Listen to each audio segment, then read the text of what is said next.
Olá a todos, bem-vindos a mais um vídeo do Projeto Spurgeon com a Igreja Anglicana Reformada. E hoje vamos falar um pouco sobre o anglicanismo, sobre como funciona essa relação da Igreja da Inglaterra no Brasil. E vamos apresentar um pouquinho das doutrinas da Igreja Anglicana Reformada. Hoje com o meu amigo Reverendo Marcelo Lemos, diretamente da FLIC, a segunda edição da FLIC em São Paulo. Marcelo, Bom, o objetivo que a gente vai tentar colocar aqui para os irmãos é demonstrar a importância do anglicanismo no Brasil, ou para a tradição da Igreja Reformada em si, enfatizar o ponto que a gente tem como muito caro para a nossa teologia, que é a teologia do reino, a influência da Igreja no mundo à nossa volta, na sociedade à nossa volta, e por que a eclesiologia anglicana é importante para esse cenário no Brasil, que a gente vai falar um pouco sobre isso nesse vídeo. Qual é, como parte da Igreja Anglicana Reformada, qual é a representatividade e qual é a atuação do anglicanismo no Brasil? É sobre isso. Nem nas... É claro, eu não estou querendo desrespeitar os anglicanos que estão aqui, ok? Não estou querendo desrespeitar. Mas se você pegar um censo do IBGE, o anglicanismo não existe. Não existe. É desse sentido que eu estou falando. O anglicanismo, como tendo representatividade, é nenhuma. Não tem nenhuma. Os mormons têm, os adventistas têm, Os espíritas têm, testemunho de Jeová tem, neopentecostais têm. Pentecostais não tem mais. Sim, congregação não tem. Mas nós somos mestres em criticar os neopentecostais, certo? A congregação cristã no Brasil tem. Anglicanos, representatividade não existe. O IBGE não existe. A gente sabe que existe a Diocese Anglicana do Recife, que a gente respeita. A gente sabe que tem aí a Igreja Evangélica que é a ABE, que assim, a gente não partilha da teologia deles, mas é uma instituição séria. Enquanto instituição é uma instituição séria, a teologia deles a gente rejeita. Mas mesmo existindo esse pessoal que está aqui no Brasil há muitos anos, provavelmente a primeira igreja de confissão reformada no Brasil, seria a primeira igreja evangélica que esteve no Brasil, mas não representa nada, em números não representa nada. E nós, anglicanos reformados, não representamos nada. Nada no meio do nada. No meio do nada, nós somos nada. E esse é o nosso desafio. Deixa eu então agora colocar assim, qual é a importância e até por que deveria, por que devemos insistir com esse modelo anglicano no Brasil? Primeiro, por que, né, incluir uma outra cultura religiosa no Brasil e qual é a importância da igreja para a divulgação do evangelho no Brasil? Qual é o porquê de existir dessa igreja? Da igreja anglicana em geral, o que pode vir a ser o seu papel e do seu caso específico da igreja anglicana reformada. Eu não estou querendo aqui desmerecer outros movimentos anglicana que eu poderia ser membro dessa igreja. Por exemplo, a Diocese Anglicana do Recife. Eu poderia ser um membro dela, certo? Apesar de que ela não está, para mim, na mesma teologia que nós almejamos para a Igreja Anglicana Reformada. Mas é uma igreja evangélica, uma igreja séria, até onde a gente sabe. Eu poderia ser membro. Eu poderia ser membro da Igreja Anglicana Livre, do Bispo Moreno. Teologicamente, até onde eu saiba, nada. É uma igreja evangélica séria, enfim. Mas não tem a teologia que a gente almeja para a teologia da Igreja Anglicana Reformada. Por exemplo, a Igreja Anglicana Livre ordena mulheres. A gente tem um ideal completamente diferente. Mas, em tese, é a igreja séria. Agora, do ponto de vista anglicano, esse é o desafio da Igreja Anglicana Reformada. É uma igreja reformada, é uma igreja missionária e uma igreja especialmente voltada para a teologia do reino. Isso é muito forte na teologia reformada da Igreja Anglicana. Da Igreja Anglicana Reformada, perdão. Agora, por que eu, por exemplo, quando eu me reformei, eu procurei uma igreja reformada, por que eu não procurei uma outra denominação? Por que eu fui para a Igreja Anglicana? Porque eu imagino o modelo anglicano como sendo o modelo mais próximo da eclesiologia bíblica. Eu não estou aqui querendo desprezar os batistas, querendo desprezar os presbiterianos. Eu estou querendo dizer o seguinte, no Brasil, por exemplo, por que o anglicanismo no Brasil é importante? Por quê? Porque a eclesiologia da igreja brasileira é muito pobre, é muito fraca. Desde sempre. Desde sempre, as pessoas têm a igreja como algo descartável, a igreja como algo intromissor na vida delas. A igreja é uma coisa que você troca, igual você troca de camisa. A eclesiologia da igreja brasileira é muito fraca. E o anglicanismo ele só sobrevive se a sua eclesiologia estiver o mais próximo possível do Novo Testamento. Então, isso para mim é muito forte no anglicanismo, em todos os sentidos. Por exemplo, na própria relação da reforma anglicana com a história geral da igreja é diferente de algumas tradições da igreja. Não que desmereçam as outras. Não querendo desmerecer, mas é diferente. A igreja anglicana ela não tem por pretensão, apesar que Calvino também não teve essa pretensão e Lutero também não teve. Mas não tem no anglicanismo a pretensão de você pegar o resto da história e apagar, e a partir daquela data eu estou reinventando o cristianismo. Ou pior ainda, como você vê em alguns movimentos pentecostais, o camarada ele acha que a igreja nasceu em Azusa. Sim, em 1901 exatamente, não ali existe igreja antes. Não existe igreja antes. Então isso mostra uma eclesiologia fraca, pobre. Eu fico muito triste com isso. Mas isso é uma missão da igreja, uma das missões da igreja nesse sentido. Né? Você talvez discorde de mim, quem está assistindo pode discordar também. Vamos Mas, por exemplo, eu fico muito triste quando eu fico sabendo que a igreja presbiteriana, ela já faz, ela pretende fazer, rebatizar pessoas que foram batizadas no catolicismo romano. Eu fico muito triste com isso, porque ainda que eu considere tem as suas razões. Tem as suas razões. Ela não são razões históricas. E são razões teologicamente até importantes. E eu concordo, por exemplo, que a Igreja Católica Romana, ela se desvirtuou do Evangelho, ela fez um sincretismo absurdo, tem paganismo muito grande lá. Se você acreditar literalmente no que a Igreja Católica Romana ensina, você não tem como ser salvo. Não tem como ser salvo.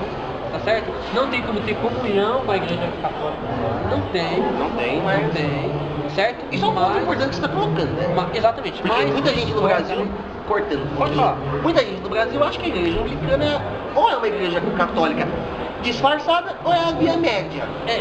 A via média do protestantismo com o catolicismo. É duplo sentido de via média, né? Como se a via média fosse ter um pé em Genebra e um pé em Roma. Não é esse o sentido de via média. A via média na voltada é voltada para o próprio anglicano. Eu como anglicano, por exemplo, de repente eu posso eu tenho uma valorização maior da liturgia, e o outro irmão meu que é anglicano, ou que é evangélico, ele tem uma valorização menor da liturgia, ele tem uma igreja praticamente não litúrgica, e eu respeitar ele como meu irmão em Cristo. Isso é a via média anglicana. É só nesse sentido que a via média funciona. Não tem nada a ver que está com o pé em Genebra e outro pé em Roma.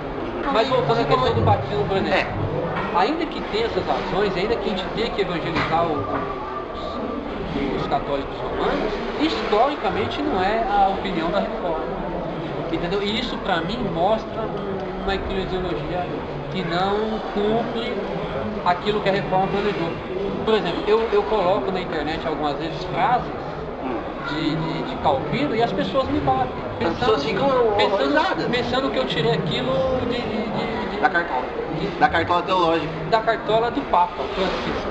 Né? O cara acha isso. Então, por exemplo, outro dia a gente colocou lá Santo Agostinho falando sobre o papel da igreja na salvação e coloquei Calvino embaixo. Então as pessoas batem pensando que eu estou defendendo o catolicismo. Quando eu coloquei Agostinho em cima, Calvino embaixo dando a mesma opinião sobre o papel da igreja. Quando ele fala assim, ó, não é possível alguém dizer que tem Deus por pai se ele não tem igreja por mãe. Nossa. Mas isso mostra como a eclesiologia reformada é forte. Não é essa coisa água com açúcar que o brasileiro está acostumado. Você falou de teologia, você deu a importância, por que a igreja anglicana, e no caso a reformada, é importante nesse sentido do resgate da liturgia e da liturgia da como meio de ser de uma continuidade histórica do cristianismo. Que teologia do reino? Você citou a teologia do reino, que ela vem forte. Sim, a teologia do reino, por exemplo, a teologia do reino é muito simples. A igreja, quando ela olha o futuro à sua frente, quando ela olha a cultura à sua volta, ela precisa ser pessimista? Ela precisa acreditar? Por exemplo, a gente está aqui falando dos pontos negativos da feira.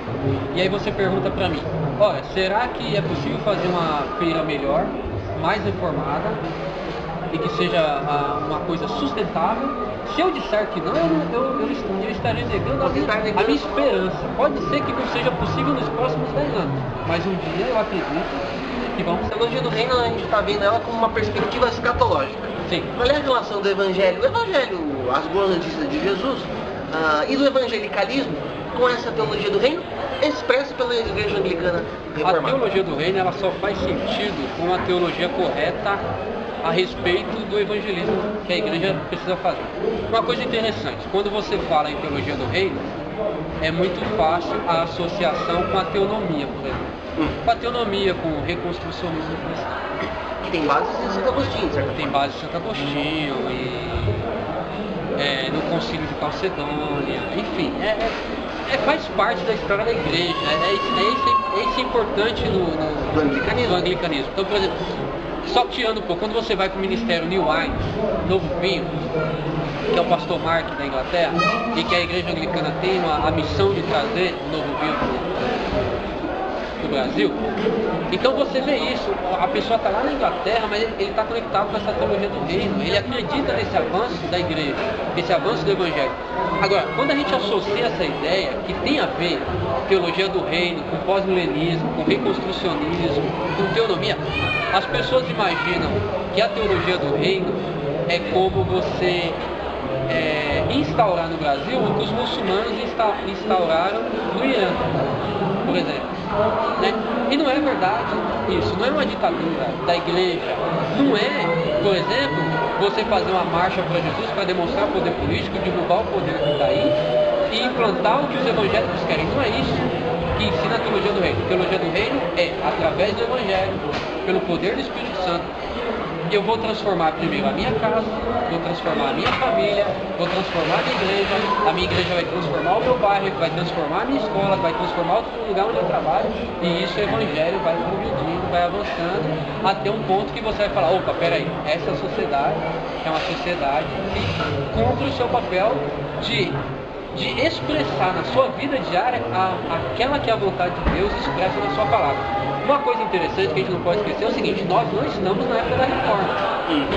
Quando Calvino chegou em Genebra e colocou em Genebra uma legislação reformada, a gente tem que pensar que aquela era uma sociedade cristã, que os reformados acreditaram, descobriram e defenderam que havia erros. E com bases no passado. Exatamente. Mas não foi uma coisa no sentido dos novos momentos que nós temos depois da reforma. Exatamente. Aquela é uma sociedade cristã que se reformou. Então, aquilo que Calvino fez não tem como eu fazer hoje. Por exemplo, eu vou me candidato a presidente do Brasil e faço a mesma coisa que Calvino fez. Não vai funcionar. Não vai funcionar. E, ainda que funcionasse pela força, não funcionaria, mas ainda que funcionasse através da força, não seria bíblico. Porque a Bíblia deixa bem claro, não é por força, não é por violência, mas é pelo poder do Espírito de Deus, ok? Então, hoje, o reformado ele tem que fazer o trabalho da formiga. É eu transformando meu filho, é eu transformando a minha casa, transformando as famílias da minha comunidade, e isso eu transformo a minha igreja transforma o bairro, e isso vai... Você tem razão de ser é de baixo para cima, não de cima para baixo. É impossível hoje fazer uma coisa de cima para baixo. Nós não estamos na sociedade cristã. E por isso você tem razão de ser de igreja institucional. Exato. Porque a igreja, a gente sabe que a igreja é a manifestação do corpo de Cristo individualmente, mas que ela se manifesta de várias formas, que nós acreditamos bíblicas. A igreja, então, anglicana reformada, no seu modelo, ela tem esse sentido de nós somos uma igreja que temos essa estrutura para fazer essas coisas no poder do Espírito Santo. É a visão, se você pensar assim, a ideia é transformar, por exemplo, São Paulo em uma nova Genebra? Sim e não. Sim como objetivo, não se for pelo método. Porque o método não se aplica aqui. Genebra é uma sociedade cristã, com erros gravíssimos que os reformadores se esforçaram para corrigir. São Paulo não é uma cidade cristã. São Paulo é uma cidade secular. Como tantas outras. Eu acredito que não tem cidades desse tipo. Provavelmente nem Genebra mais. Nem Genebra. Genebra já faz muito tempo. Genebra eles colocaram eles colocaram eles nos muros de Genebra, mas eu duvido que em Genebra você tenha a cidade. Então, esse é um problema que muitos teonomistas eles precisam lidar com isso, eles precisam enfrentar essa realidade. Não há como fazer a mesma coisa feita. Existe um movimento no Brasil, eu não tenho autoridade para falar em nome deles, mas é um movimento que eu gosto. Mas dentro de um partido cristão no Brasil existe um subpartido, não seria esse o nome, mas seria Sim, mas um partido dentro um do partido partido. dentro do partido que chama Partido Calvinista. Sim, eu fiquei sabendo sim. E eu gosto muito desse Da ideal ideia. dele. É uma ideia que está, não só no papel, está sendo. Eu acredito nisso. Eles estão colocando isso em prática. Eu acredito.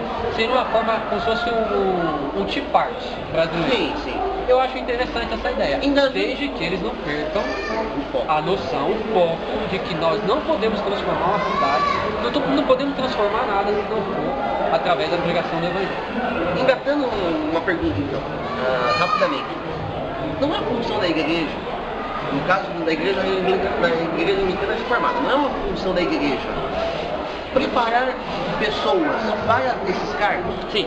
Ou, não digo de pastores, ou presbíteros, ou bispos, como a gente vê hoje em dia, mas a igreja se colocar nesse ministério, estamos formando pessoas para a sociedade, para a transformação do reino e por esse meio também. Essa seria a minha primeira fala. Eu não vou dizer que eu sou totalmente contra, mas eu não sou muito a favor de líderes cristãos ordenados participarem da vida política em si. Eu acho que é desproporcional. Mas eu acho que é função da igreja, não da igreja anglicana reformada só, mas é função da igreja formar líderes Das suas bases. das suas bases, do seu membro, da sua base de membros, para que eles exerçam funções, não só na política, no esporte, na política, na mídia, no jornal, enfim. Eu comento com o bispo Rossello que a igreja, ela deve fazer o que os comunistas fizeram, e se infiltrarem na sociedade. Ao ponto de uma hora você falar, Nossa, está cheio. tá cheio, esse povo invadiu. Mas não é uma coisa que tem acontecido de certa forma torcida? Porque, por exemplo, hoje em dia é perceptível o aumento da população evangélica do Brasil. Mas Evangélica de qualquer vertente. Mas aí que tá, não tem orientação para essas pessoas. Por exemplo, uma vez eu vi um deputado, ele reclamando o seguinte: quando ele fazia um erro, a igreja ia lá criticar, mas ninguém foi lá orar por ele. A única vez que a igreja apareceu lá foi para pedir terreno. É esse o modelo de político que os evangélicos têm. É isso que a base evangélica faz lá. Quando a base evangélica tentou barrar o kit, eu acho que foi o kit gay ou a PL 122, que é uma coisa boa, tem que barrar mesmo, mas o que eles fizeram? Eles fizeram um acordo com o governo para não investigar casos de corrupção. Sim, Eles se venderam. não foram. Eles se venderam, eles tinham que estar dispostos a dar a própria vida para barrar aquilo. Mas não às custas disso.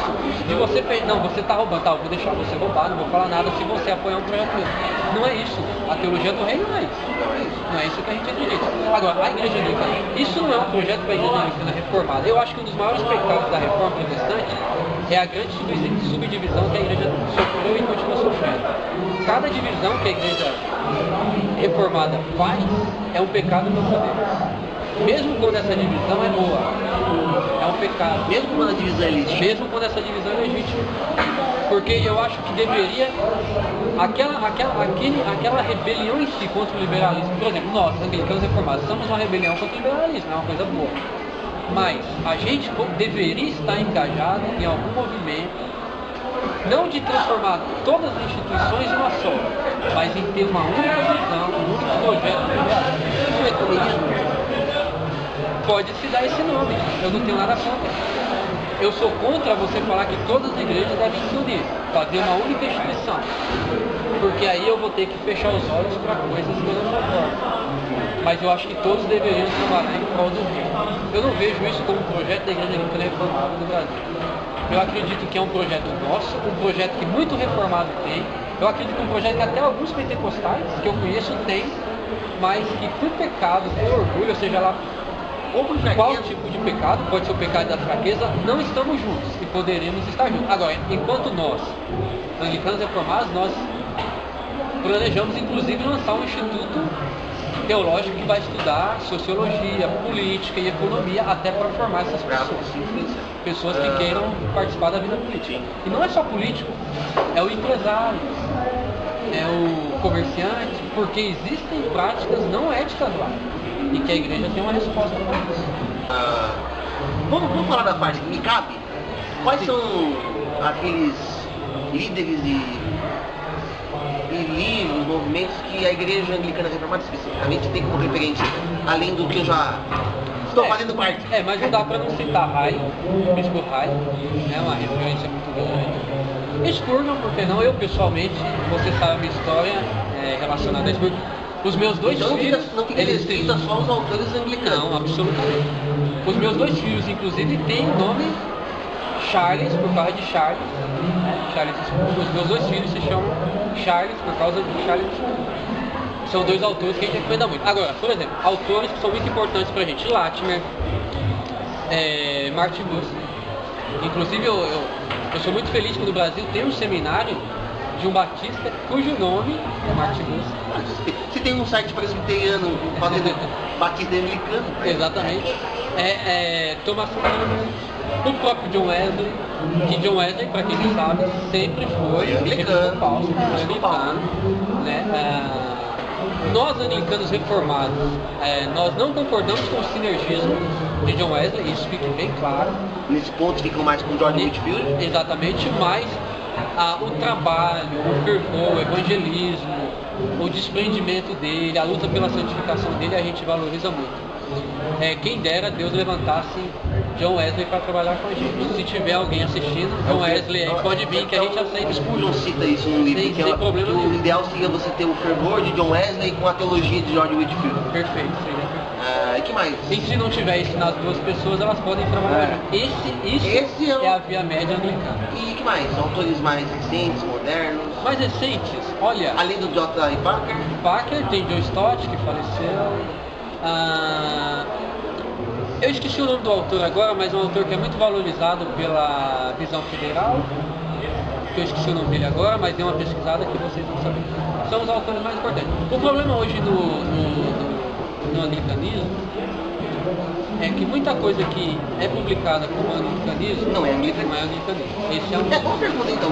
É bom fazer um filtro aí. Sim, esse filtro é importante, mas assim, no caso exatamente falando disso, eu recebo às vezes perguntas falando da igreja anglicana fez isso, a igreja anglicana fez aquilo, o parlamento em Londres vai aprovar isso, o bispo da Canterbury vai fazer isso. Eles não representam a igreja. Isso dá uma explicação bem rápida do que a igreja anglicana é nessa unidade. A própria comunhão anglicana, ela não tem autoridade sobre as igrejas nacionais. Toda igreja anglicana nacional, ela é autocéfala, significa que ela governa a si mesma, entendeu? Então não é como o Papa manda e os padres obedecem. O arcebispo de Cantuária, ele é um símbolo de unidade, só que é uma unidade hoje que ela praticamente não existe, de tanta briga que existe dentro da comunhão anglicana. Os ortodoxos anglicanos, não todos, existe muito cristão conservador dentro da comunhão anglicana, existe inclusive o próprio arcebispo atual de Cantuária, é uma pessoa evangélica, não tão conservadora quanto eu gostaria, mas é um cristão conservador. Eu não teria nenhum problema em comungar com ele, por exemplo. Mas então lá ainda existe muitos conservadores, milhares de conservadores.